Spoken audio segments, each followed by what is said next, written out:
नमस्कार भाई और बहनों।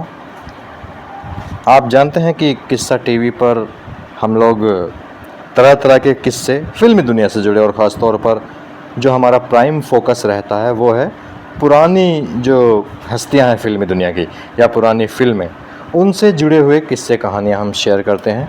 और आज देखिए एक किताब आ गई है हमारे पास, केदार शर्मा जी की। अब केदार शर्मा जी का जिक्र पहले भी कई दफ़ा किस्सा टीवी पर हुआ है, और बहुत सारे लोग कमेंट करते हैं कि भाई केदार शर्मा नहीं, केदार शर्मा है। तो गलत तो वो भी नहीं है कि केदार शर्मा, क्योंकि नाम तो केदार शर्मा ही सुना है हम लोगों ने आज तक, पर ये केदार शर्मा थे। देखिए, आप देख सकते हैं ना, केदार शर्मा नाम लिखा हुआ है, एन एनेक्डोटल ऑटोबायोग्राफी। तो ये केदार शर्मा से केदार शर्मा कैसे हो गए, ये शायद हमें इस किताब के ज़रिए पता चले। और जैसा कि इसे यहाँ देख सकते हैं, एनेक्डोटल, तो यानी कि किस्से कहानियाँ इस किताब में केदार शर्मा जी ने शेयर की होंगी। और जब आप किताब खोलते हैं तो देखिए यहाँ पर काफ़ी कुछ लिखा हुआ है। ये अभी मैंने अमेज़ोन से ऑर्डर की थी 2-4 दिन पहले, आज मेरे पास आई है 290 रुपये की। अंग्रेजी में है, और अंग्रेजी वैसे मेरी भाषा नहीं है, मैं बहुत अच्छा नहीं हूँ अंग्रेजी में, लेकिन पढ़ लेता हूँ, पढ़कर समझ लेता हूँ। बोलना वगैरह अपने बस की नहीं है, ना ही लिखना। बहुत सारे लोग, अनगिनत लोग ये कमेंट करते हैं, बल्कि अभद्र भाषा का भी इस्तेमाल करते हैं कि भाई जब तेरे को लिखना नहीं आता अंग्रेजी में तो हिंदी में लिखा कर, क्यों नहीं लिखता। भैया मैं हिंदी में ही लिखता हूँ। आप लोग प्लीज़ अपनी सेटिंग्स फेसबुक की चेक करें, वहाँ पर एक ऑप्शन होता है, वहाँ पर आप लैंग्वेज सेट कर सकते हैं। ये देखिए केदार शर्मा जी ही हैं ये शायद, और अगर इस तस्वीर पर यकीन किया जाए तो भाई ये तो एक्टर भी रह चुके हैं। तो भैया फेसबुक में अपनी सेटिंग देख लिया कीजिए, क्योंकि ना तो अपने बस की है अंग्रेजी में लिखना, ना अपने को इतना हुनर ऊपर वाले ने दिया है कि हम अंग्रेजी में लिख सकें। पढ़ाई हमारी भैया यूपी बोर्ड से हुई है, हिंदी मीडियम से प्योर। और मैं किस्सा टीवी का एडमिन, मैं तो भैया पास भी हाई स्कूल में 3rd डिवीज़न से हुआ था, 3rd डिवीज़न से, है ना। और फिर बड़ी मुश्किलों के बाद, यानी कि 2006 में मैंने 2003 में पढ़ाई छूट गई थी मेरे बहुत सारे लेख मैंने अपने निजी जीवन के बारे में भी डाले हैं कई दफ़ा, जिस पर लोग तमाम तरह की टिप्पणियां करते हैं। तो खैर कोई नहीं भाई, जितने मुंह उतनी बात। तो केदार शर्मा साहब की कहानी अब एक साथ तो नहीं आती, धीरे धीरे आएंगी। पहले तो मैं खुद ही पढ़ूँगा। मैं बस दिखाना चाहता था आपको कि मैं इंटरनेट के भरोसे ही सिर्फ नहीं रहता हूँ, रिसर्च के लिए मैं किताबें भी ख़रीदता हूँ। आप ये देखिए, ये तो बहुत शानदार अदाकारा दुर्गा खोटे जी हैं, पृथ्वीराज कपूर, ओहो हो, अरे ये तो सहगल साहब हैं भाई, वाह वाह वाह, क्या बेहतरीन फ़ोटो कुछ मिले हैं इसमें। और ये देखिए जी, कुछ फिल्मों के दृश्य हैं। केदार शर्मा साहब डायरेक्टर तो बहुत अच्छे थे ही, वो लेखक भी बहुत अच्छे थे। और अगर मैं गलत नहीं हूँ, मैं अभी यकीनी तौर पर नहीं कह रहा हूँ क्योंकि मुझे अभी ध्यान नहीं आ रहा है, लेकिन अगर मैं गलत नहीं हूँ तो केदार शर्मा जी ने गीत लेखन भी किया है। तो बहुत बड़ी हस्ती थे केदार शर्मा साहब, और ऐसी हस्ती को तो यार सैल्यूट बनता है, मेरा नमन है, सलाम है। ये देखिए जी, कुछ दुर्लभ फ़ोटोज़ हैं, तस्वीरें हैं। तो साथियों,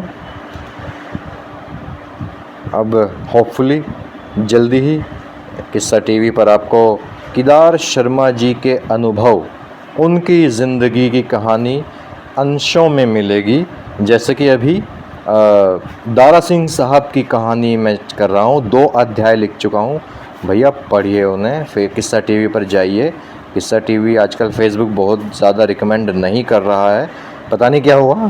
फेसबुक एक वक्त पे तो फेसबुक का नोटिफिकेशन मेरे पास आया था कि भाई आप बहुत अच्छा काम कर रहे हो, ओरिजिनल कंटेंट कर रहे हो। भाई मैं लिखता ही हूँ, मुझे तो है आदत लिखने की, मैं तो किसी का उठाता हूँ नहीं। हाँ, रिसर्च के लिए हम लोग दूसरों के आर्टिकल पढ़ते ज़रूर हैं, लेकिन ये नहीं कि एज इट इज़ उन्हें उठाया और अपने अपने लेख में घुसा दिया। नहीं भैया, फिर वो तो कोई बात नहीं होती। और जिनका ये देखिए पंडित नेहरू, तो केदार शर्मा साहब थे ही उस ज़माने के। और ये देखिए जी और भी कुछ तस्वीरें हैं। वाह, रॉक्सी सिनेमा। तो बहुत लोग कहते हैं कि भाई तुम भी उठाते हो, चोरी करते हो। तो चोरी नहीं करते हम भाई। मान लीजिए जैसे कि मेरे वीडियोस में या सॉरी मेरे आर्टिकल्स में आपको बीते हुए दिन का जिक्र बहुत मिलेगा। ये एक ब्लॉग है, शिशिर कृष्ण जी चलाते हैं, शिशिर कृष्ण शर्मा जी। वो देहरादून के रहने वाले हैं और बहुत अच्छी जानकारियाँ देते हैं। तो आप ना उनका कभी चेक कीजिए। मैं उनकी जानकारियाँ अपने लेख में इंसर्ट ज़रूर करता हूँ, लेकिन चुराता नहीं हूँ। हूबहू नहीं लिखता हूँ, अपने शब्दों में मैं लिखता हूँ, उनके शब्दों से अलग। और फिर मैं उनको, क्योंकि भाई देखिए रिसर्च ओरिजिनली तो उनकी है, तो मैं उन्हें भाई अपने लेख में क्रेडिट देता हूँ। सबसे आखिर में आप पाएंगे तो देखेंगे कि नीचे लिखा होता है लेखों में कि ये जानकारी हमने शिशिर कृष्ण शर्मा जी के व्लॉग या उनके यूट्यूब चैनल से ली है। तो भैया ऐसे इल्ज़ाम ना दिया करें भाई। मेरे पास देखिए बहुत सारी किताबें हैं। मैं आपको अपना किताबों का एक भंडार दिखाना चाहूँगा। ये केदार शर्मा साहब की किताब तो आपने देख ही ली है ना। और यहाँ पर देखिए बहुत कुछ लिखा हुआ है। ये लिखी किसने है वो भी देख लेते हैं। ये लिखी है साहब doctor Vikram Sharma, edited by है। अच्छा, ऑटोबायोग्राफी है ना, तो वो तो केदार शर्मा जी ने स्वयं लिखी होगी। ये edited by doctor Vikram Sharma ji है।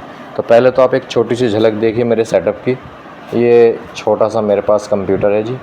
यहाँ बैठकर मैं पूरा दिन लगा रहता हूँ किस्सा टीवी पर काम करते हुए। वो मेरा वाटर कैंपर है। मैं फ्रिज का पानी कम ही पीता हूँ ज़रा, तो इसलिए वहाँ पर वाटर कैंपर से ले लेते हैं। जब ज़्यादा गर्मी पड़ रही होती है और नॉर्मल पानी से प्यास नहीं बुझती, तब थोड़ा सा मिक्स कर लेते हैं फ्रिज का पानी। चलिए अपने किताब के भंडार की तरफ चलते हैं।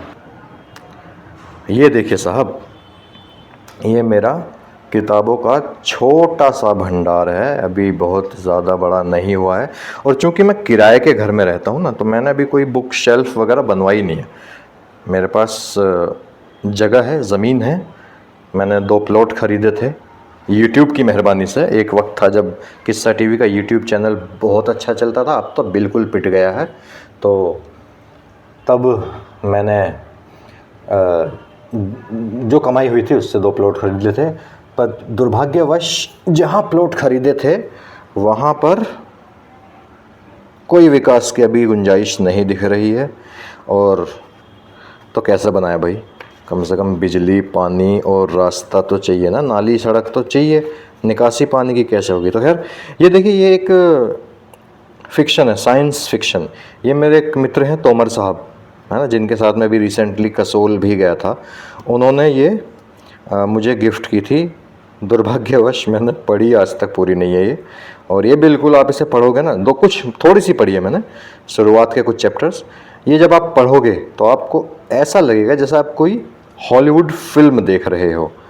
इस तरीके से ये लिखी हुई, और इस पर फिल्म भी बनी है कोई, है ना। और ये देखिए एक और तोमर साहब की दी हुई। तोमर साहब को बहुत शौक़ है फ़िक्शन पढ़ने का, और वो खुद भी लिखते हैं। उनकी एक किताब अभी प्रोसेस में लिख रहे हैं वो।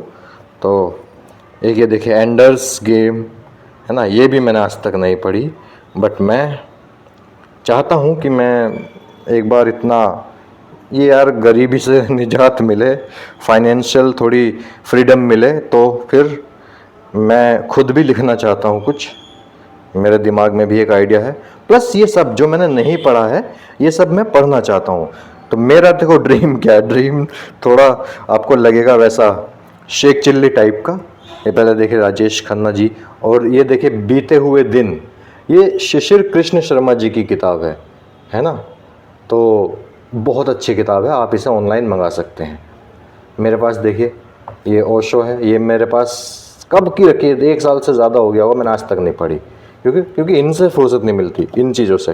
धर्म जी, है ना, राजेश खन्ना साहब, और नीचे ये देखिए, ये अभी तक मैंने पढ़ी नहीं है, नेता अभिनेता। इसमें जस्ट जिक्र है उन किस्सों कहानियों का कि जब ये अभिनेता लोग पॉलिटिक्स की दुनिया में आए। तो आप देख सकते हैं ये सब राजनीति के चेहरे रहे हैं, कुछ जा चुके हैं, कुछ अभी भी हैं। और ये मैं नहीं पढ़ पाया हूँ, मुझे अफसोस है इस बात का। और ये देखिए साहब, राग दरबारी, ये मैंने पढ़ी है, पूरी नहीं पढ़ पाया इस अभी में, पर बहुत शानदार किताब है। और ये देखिए जी, गांधी सत्य के प्रयोग। तो एक दफ़ा मैंने एक लड़के को जिक्र करते सुना था मेरे कॉलेज में कि भाई बहुत अच्छी किताब है। मैं इसको लेकर आया हूँ, मंगाया मैंने, लेकिन आज तक नहीं पढ़ा। हाई ऑन कसोल, ये मैं अभी कसोल जब गया था 2022 में, तब मैंने ये किताब मंगाई थी। मुझे लगा था कि ये कुछ वो होगी, कुछ जानकारी होंगी इसमें अच्छी, लेकिन ये एक फिक्शनल कहानी है, बुरी नहीं है, लेकिन बहुत ज़्यादा ख़ास मुझे नहीं लगी।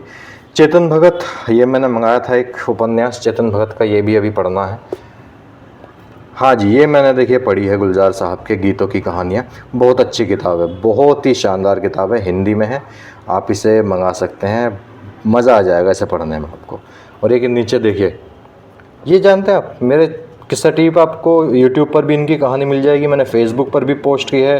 कालिदास पांडे जी हैं, उन्होंने ये किताब लिखी है, छोटी सी पतली सी किताब है लेकिन हिंदी में है और बहुत प्यारी किताब है। क्यों? क्योंकि इसमें इनका जिक्र है। ये जो गब्बर सिंह के सामने खड़े हैं ना, मेजर आनंद इनका नाम था। तो ये देखिए साहब, ये मेरा किताबों का ख़जाना। और अब यहाँ देखिए आप, नौशाद नामा, राजू भारतन की लिखी किताब है जी।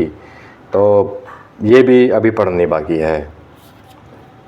मीना कुमारी, दर्द की एक खुली किताब, नरेंद्र राजगुरु ने लिखी है। मेरे पास जो आज तक कुछ घटिया किताबें आई हैं, ये उनमें से एक है। ये जो भी नरेंद्र राजगुरु हैं भाई साहब, बहुत बुरी तरीके से किताब लिखी है उन्होंने, बिल्कुल घटिया। आप इसे मंगाइएगा मत, मैं तो सलाह दे रहा हूँ, कभी भी भूल के भी इसको मत मंगाइएगा, ये जो है।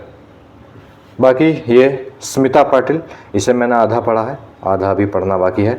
तो ये मेरा है। चलिए साथियों, नमस्ते, बाय बाय। कुछ किताबें हैं और पतली पतली, लेकिन वो तो वैसे ही कहानियों की किताबें हैं, है ना, जैसे कि जो छोटी शॉर्ट कहानियों का एक संग्रह होता है वो है।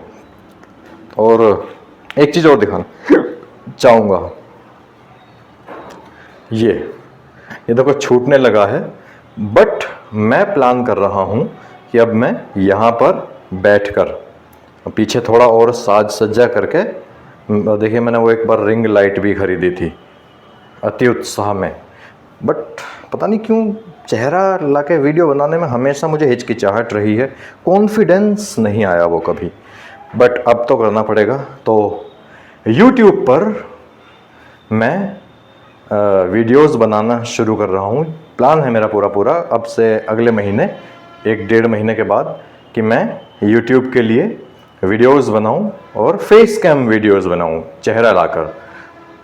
तो मुझे किसी ने बताया कि जो इतना ज़्यादा चैनल अब तुम्हारा गिर गया है, तो फेस कैम वीडियो बनाना शुरू करो, शायद आपको उससे वो मिले, फिर से रीच मिले। और फेसबुक पर भी देखिए अब रीच कितनी कम हो गई है, बिल्कुल। कहाँ तो एक वक्त था कि भाई साहब हर लगभग दिन में अगर मैं 10-12 पोस्ट कर रहा हूँ तो 8 पर 10-10, 15-15 हज़ार, 50-50 हज़ार, 30-30 ऐसे लाइक्स आते थे। और अब तो भाई 1000 तो बहुत बड़ी बात है, 100 भी नहीं पहुँच पाते बहुत पे। जबकि स्टोरीज इस दौरान बड़ी अच्छी गई हैं यार, मतलब दुख हुआ मुझे कि कम से कम ज़्यादा लोग पढ़ते उन्हें तो बहुत अच्छा रहता। बेकार चली गई मेरे लिए तो फ़िलहाल वो स्टोरी। इतनी अच्छी स्टोरीज मैंने लिखी, भरत व्यास जी की कहानी लिखी थी। गीतकार हैं जी भरत व्यास, जिन्होंने वो गीत लिखा है नवरंग फिल्म का, आधा है चंद्रमा रात आधी, रह न जाए तेरी मेरी बात आधी, मुलाकात आधी, आधा है चंद्रमा। भाई ये मेरा बहुत पसंदीदा गीत है, दिन में एक बार तो मैं इसे प्ले करता हूँ ज़रूर। दूसरा उनके और भी बहुत सारे गीत हैं, अनगिनत, मतलब उनके क्या गीत हैं भाई। तो उनकी स्टोरी मैंने की थी यार, पढ़ी नहीं लोगों ने वो। देख लीजिए, अगर आप जाकर पढ़ सकें प्लीज़ किस्सा टीवी पर अलग से विजिट कर लिया करें जब किस्सा टीवी आपको दिखाई दिया करें, और दिन की सारी चीज़ें पोस्ट कर लिया करें। क्योंकि देखिए, सब मैं मानता हूँ कि सब पोस्ट उतनी अच्छी नहीं होती हैं, लेकिन दिन में 2-3 तो हो ही जाती हैं यार। वो 2-3 आपको सिनेमा का थोड़ा सा मनोरंजक जो ज्ञान है, ज्ञान तो नहीं कहना चाहिए, सिनेमा कोई ज्ञान, हम आम लोगों के लिए क्या ज्ञान, सिनेमा बस मनोरंजन का साधन होना चाहिए। लेकिन हाँ, मनोरंजक तो वो भी होता है ना कि जब सिनेमा और सिने कलाकारों की हमें जानकारियाँ मिलती हैं, तो जिन लोगों को पसंद है वो जानते हैं कि वो कितना मज़ा आता है वो सब पढ़ने में। मुझे बचपन से शौक़ था, आज मैं ये काम खुद कर रहा हूँ। तो प्लीज़ किस्सा टीवी को विज़िट कर लिया कीजिए और एक बार चेक कर लिया कीजिए हमारी सभी पोस्ट। अभी देखिए, रिसेंटली एक छोटा सा और मैं आपको इसमें बात करना चाहूँगा। हुआ क्या था रिसेंटली कि एक सज्जन थे, एक नहीं कई सज्जन थे, जिन्होंने कहा कि भाई अभी जब वो अंबानी वाली शादी हुई थी अंबानी साहब के लड़के की, अनंत अंबानी की, मैंने भी स्टोरीज की। अब उन पर भाई, अब चूंकि वो लोग न्यूज़ में थे, ट्रेंड में थे, तो स्टोरीज पर उन पर आ भी गया, रीच अच्छी खासी आई।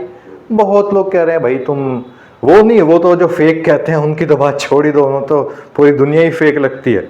लेकिन बहुत सारे कि भाई ये तुम क्या कर रहे हो, तुम तो भाई सिनेमा के बारे में लिखते थे, अब तुम ये सब करने लगे हो।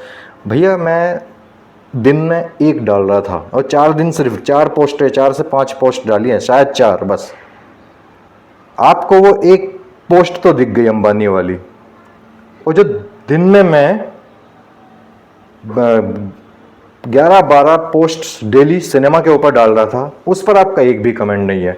तो यार ये तो कोई फेयर बात नहीं हुई ना। तो सबको देखा करो, ऐसे मत कहो। उनमें से बहुत से लोग चले गए कि भाई हम तो अनफॉलो कर रहे हैं। कर दो भाई, क्या कर सकते हैं, कर दो। अगर तुम्हें वो 11 नहीं दिख रही है और एक ही दिख रही है तो फिर तो करना चाहिए, और करो, बिल्कुल सही बात है। मैं भी तुम्हारी जगह होता तो करता, लेकिन मैं इतना ज़रूर करता कि पेज पर स्पेशली विजिट करता और वहां जाकर देखता कि भैया बंदा सिर्फ अब यही सब कर रहा है क्या, न्यूज़ वाला काम, या कुछ सिनेमा के बारे में पहले की तरह लिख रहा है। तो वो मैं करता, उम्मीद है आप भी वो करेंगे। उसके बाद अगर ना समझ में आए तो कोई भी फॉलो कर जाए, आपका हक है। ठीक है जी, नमस्ते, बाय बाय, जय हिंद, जय भारत।